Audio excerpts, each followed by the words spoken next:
Look at this Toyota pickup truck. Wouldn't you like to have one? Well, if you're part of a Syrian rebel group, you might just have one coming to you. The United States is going to give some moderate rebels a helping hand in the fight against Islamic State.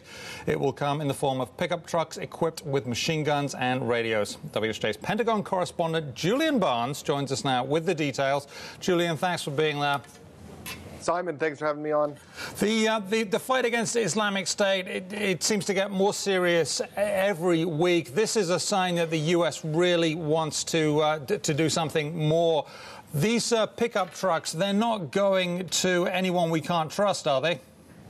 Well, the answer the U.S. will say is no, they're not going to untrustworthy people. They say they are screening people now. They are going through the difficult process of finding moderate rebels who will stay moderate and not join the wrong side of this multi-sided fight in Syria.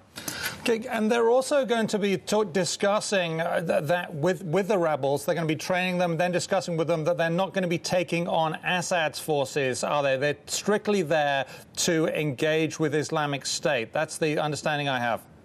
That's right, and the U.S. says it has some leverage to make sure that happens once they return these rebels to the battleground. They'll be paid stipends, which will be cut off if they start attacking targets other than the Islamic State. Also, most importantly, they'll have U.S. air power at the beck and call when they get engaged with the Islamic State, and that probably won't be the case if they get into a scrap with Assad. Now, we've seen the fight for Kobani led by Kurdish fighters, and that's a very different position. They're in a fixed position. They are fighting off Islamic State and have done reasonably well there. There are many different sorts of fight, though, within the area that is called Islamic State, and some of that might require other weapons, mightn't it?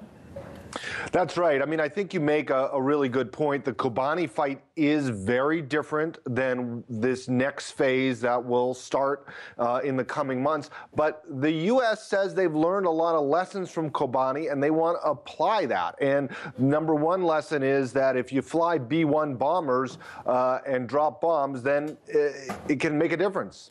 Now, one of the things they're also discussing, from what I read in your story, is whether to provide moderate rebels with mortars and with sophisticated anti-tank weapons.